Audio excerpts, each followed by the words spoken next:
नमस्कार, स्वागत है आप सभी का न्यूज 18 दिल्ली एनसीआर देख रहे हैं आप। मैं हूं आपके साथ प्रिया शर्मा। बड़ी खबर के साथ शुरुआत करते हैं। भारत और पाकिस्तान के बीच बैक चैनल बातचीत जारी है। कोलंबो और बैंकॉक में ये अहम बैठकें हुई। भारत पाक में आतंकवाद और पानी के मुद्दे पर चर्चा की गई। दोनों देशों के बीच तनाव रोकने के उपायों पर मंथन किया जा रहा है। तो अब बैक चैनल पर भारत और पाकिस्तान के बीच ये बातचीत चल रही है और लगातार ये बातचीत जारी है। आपको बता दें कि कोलंबो और बैंकॉक में अहम बैठकें हुई हैं और भारत और पाक में आतंकवाद और पानी के मुद्दे पर जिस तरीके से पानी पाकिस्तान तक नहीं पहुंच रहा है, उस पर पाकिस्तान की तरफ से भी बयान सामने आया था कि पानी अगर हम तक नहीं पहुंचा तो हम युद्ध करेंगे। तो ये सबसे बड़ा मुद्दा पानी का और आतंकवाद के मुद्दे पर भारत और पाकिस्तान के बीच में ये बातचीत चल रही है। दोनों देशों के बीच तनाव रोकने के उपायों पर मंथन किया जा रहा है।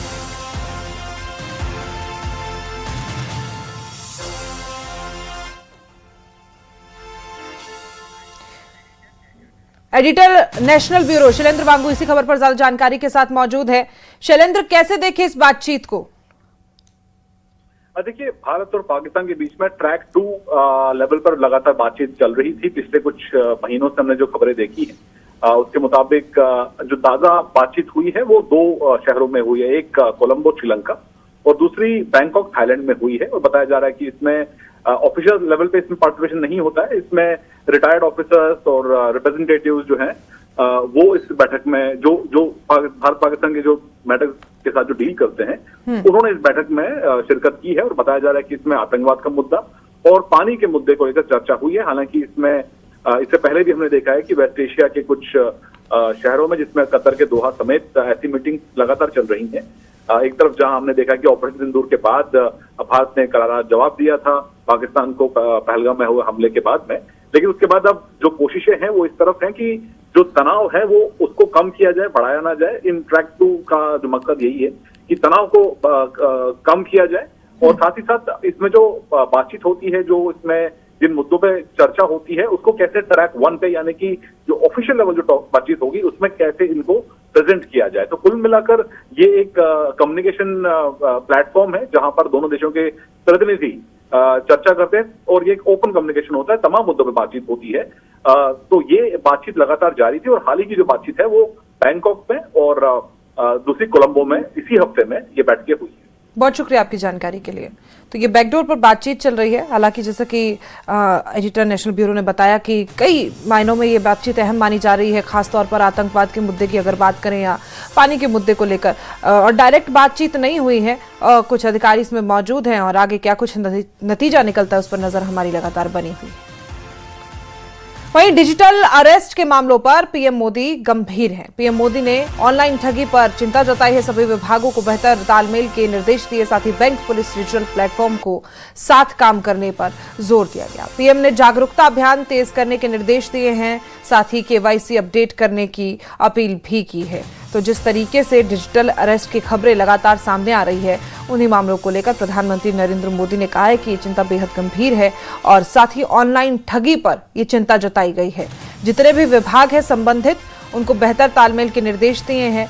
बैंक हो, चाहे पुलिस हो या डिजिटल प्लेटफॉर्म हो, सभी को साथ मिलकर काम करना होगा और ये पता लगाने की कोशिश लगातार की जा रही है कि आखिर इस तरीके के मामले क्यों लगातार बढ़ रहे हैं। प्रधानमंत्री ने जागरूकता अभियान तेज करने के निर्देश दिए। लोगों से भी अपील की है कि सोच समझकर, क्योंकि डिजिटल अरेस्ट जैसी ऐसी कोई चीज होती ही नहीं है, जैसा कि पहले भी इस बारे में जानकारी हम आपको दे चुके हैं। तो प्रधानमंत्री की तरफ से अब केवाईसी अपडेट करने की अपील भी की गई है। कुछ नए रूल रेगुलेशन सामने आने की भी संभावना है। वहीं दिल्ली में डिजिटल अरेस्ट ठगी मामले में सीबीआई की रेड हुई। देश भर में 80 से ज्यादा जगहों पर छापेमारी की गई। डिजिटल अरेस्ट मामले में 2 ठगों को गिरफ्तार कर लिया गया है। ऑपरेशन चक्र व्यय के तहत 16 राज्यों में रेड हुई। 80 से ज्यादा ठिकानों पर एक साथ छापेमारी हुई।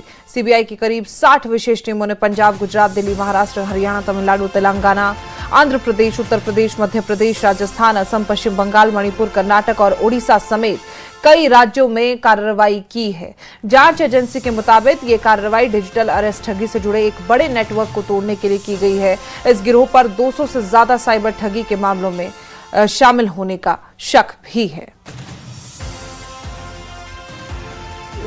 डिजिटल के ज़माने में, हैकर्स के ज़माने में सरकार पूरी तरह से प्रिपरेशन की मोड पे है और साइबर सिक्योरिटी को लेकर सरकार पूरा काम कर रही थी। गवर्नमेंट ऑफ इंडिया के सेक्शंस के भी है हमारे ऊपर और दिल्ली सरकार भी इस पर काफ़ी एक्टिव रोल से काम कर रही है।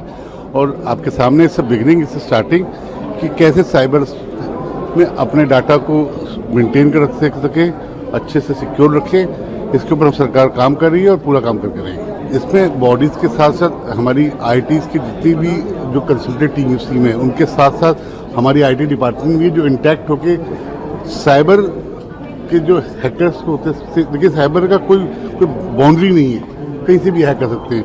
उससे कैसे अपनी डाटा को सिक्योरिटी में रखा जा सके, उसमें सारे कंसल्टेंट टीम आ रखे हैं और ये चलते रहना चाहिए प्रक्रिया, क्योंकि प्रक्रिया चलती रहेगी तो हम अपने डिजिटल के ज़माने में अपनी चीज़ों को सिक्योर रख पाएंगे। वहीं एनसीईआरटी ने पहली बार कक्षा 9 की सामाजिक विज्ञान की किताब में 1975 से 77 के आपातकाल को शामिल किया। किताब में मौलिक अधिकारों के निलंबन, प्रेस सेंसरशिप और जयप्रकाश नारायण आंदोलन का जिक्र किया है। देश में आपातकाल लागू होने के 50 साल पूरे होने के बाद एनसीईआरटी ने पहली बार कक्षा 9 के सामाजिक विज्ञान की नई किताब में इस दौर को शामिल किया। नई पुस्तक understanding society India and beyond में 1975 से 77 के आपातकाल को भारतीय लोकतंत्र के सामने आई सबसे बड़ी चुनौतियों में से एक बताया गया है।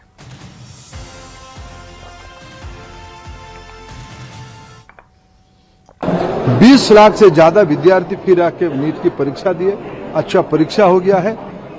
जो लोग अव्यवस्था पैदा करना चाहते थे वो निराशा हुए। एनसीईआरटी ने सही किया है। इमरजेंसी जैसे काले कारनामे को देश को भविष्य के पीढ़ी जाने, पढ़े, समझे, ऐसे दोबारा स्थिति ना आए, इसलिए एनसीईआरटी ने उसको विषय में लाए। एनसीईआरटी ने अच्छा काम किया। इमरजेंसी सिर्फ और सिर्फ लगाई गई इंदिरा गांधी की कुर्सी बचाने के लिए। पूरे विपक्ष के लोग गिरफ्तार कर लिए गए, मैं उसकी चर्चा करूंगा। लेकिन आज मैं 50 साल पूरे हो रहे हैं तो मैं आप लोगों को और आपके माध्यम से देश को बताना चाहूंगा कि सारे संवैधानिक जो संस्थान हैं उसको किस तरह से एब्यूज किया गया। Today is the time to recall as to how while imposing emergency all the signposts of democracy, the institutions were brutalized by the then Congress government headed by Indira Gandhi. आपको मालूम है कि emergency लगाने का जो प्रस्ताव था उस पर कैबिनेट की सहमति नहीं थी। रात के अंधेरे में फखरुद्दीन रही अहमद तत्काल राष्ट्रपति से दबाव देकर साइन कराया गया और सुबह 6 बजे पोस्ट फैक्टो अप्रूवल के लिए कैबिनेट की मीटिंग बुलाई गई। उसके बाद सभी नेताओं की गिरफ्तारी हुई, आरएसएस पर बैन लगा। क्या जेपी, क्या मोरारजी भाई, क्या अटल जी, क्या अडवाणी जी, जॉर्ज फर्नांडिस तो संघर्ष कर रहे थे, मधु दंडवते, ये सभी गिरफ्तार हुए। मित्रों, जेल में जो तांडव हुआ है। मेरे हाथ में एक खास किताब है जो आज से मार्केट में दुकानों पर उपलब्ध है और इस किताब की बहुत ज़्यादा चर्चा भी हो रही है मार्केट में और राजनीतिक गलियारे में भी। इस किताब का नाम है understanding society India and beyond, social science. ये टेक्स्ट बुक है 9th ग्रेड की, पार्ट 1। और ख़ास बात यह है कि आज इमरजेंसी को 50 साल पूरे हो गए हैं। 1975 में आपातकाल लगा था देश में और आज 50 साल पूरे हो रहे हैं। अब मैं इसके पेज नंबर 155 पर जाता हूं। इसको लेकर ही राजनीतिक गलियारे में चर्चा इस समय जोरों पर है और 155 नंबर का जो पेज है इसमें आप देखिए कि क्या लिखा है।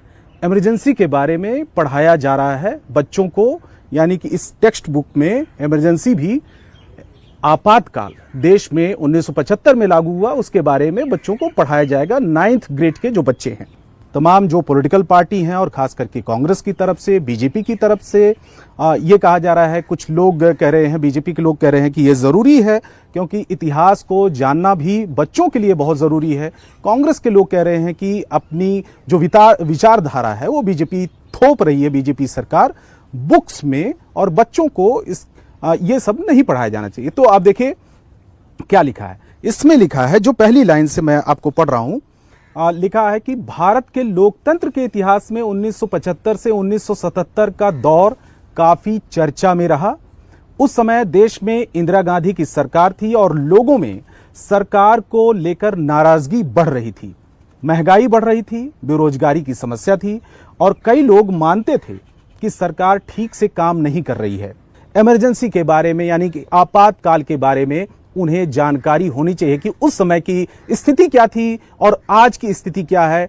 आज की सरकार में प्रेस को लेकर किस तरीके से फ्रीडम है, या फिर लोग सोशल मीडिया पे बहुत सारी चीजें सरकार के खिलाफ भी, सरकार के सपोर्ट में भी बोलते हैं। तो ये किताब इस समय बुक स्टोर पर उपलब्ध हो रही है और खास बात यह है कि इसी को लेकर ज्यादातर जो पॉलिटिकल पार्टियों की तरफ से बहुत सारे कमेंट आ रहे हैं, बहुत सारे सपोर्ट में बोल रहे हैं और बहुत सारे लोग इसके विरोध में बोल रहे हैं कि बच्चों को अपनी जो आइडियोलॉजी है वो नहीं थोपनी चाहिए। कैमरामैन पंकज तोमर के साथ रवि सिंह, दिल्ली, न्यूज़ 18 इंडिया। दिल्ली में 600 करोड़ के दवा और मेडिकल उपकरण घोटाले की जांच में ईडी की एंट्री हो गई। ईडी ने इस मामले में मनी लॉन्ड्रिंग की जांच शुरू कर दी है, जिसे लेकर दिल्ली सरकार के स्वास्थ्य सेवा निदेशालय यानी डीजीएचसी की दवाओं और मेडिकल उपकरणों की खरीद, सप्लाई और टेंडर प्रक्रिया से जुड़े दस्तावेज मांगे गए। ईडी ने डीजीएचएस को चिट्ठी लिखकर यह मांग की है कि दवा उपकरणों की खरीद के लिए जो टेंडर जारी किए गए हैं, जिन मैन्युफैक्चरर्स से खरीद की गई है और जहां जहां सप्लाई की गई, उससे जुड़े सारे दस्तावेज उपलब्ध कराएं। जांच के दायरे में portable X ray machine, C arm radiological equipment, anaesthesia work station, ORS, bedsheet, linen सामान, surgical item, dressing, suture, cannula, gloves और दवाइयों जैसी खरीद शामिल है। ईडी ने टेंडर प्रक्रिया, तकनीकी और वित्तीय मूल्यांकन, ठेके देने की प्रक्रिया, सामान की सप्लाई, जांच मंजूरी और पेमेंट रिलीज से जुड़े रिकॉर्ड भी मांगे हैं।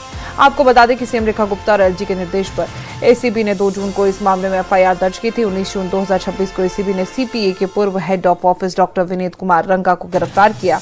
वहीं आरोप है कि टेंडर प्रक्रिया को इस तरह तैयार किया गया कि कुछ खास कंपनियों को फायदा मिले, जिसमें सरकारी पैसे भी बंदरबाट हुई है। और दिल्ली में बुलडोजर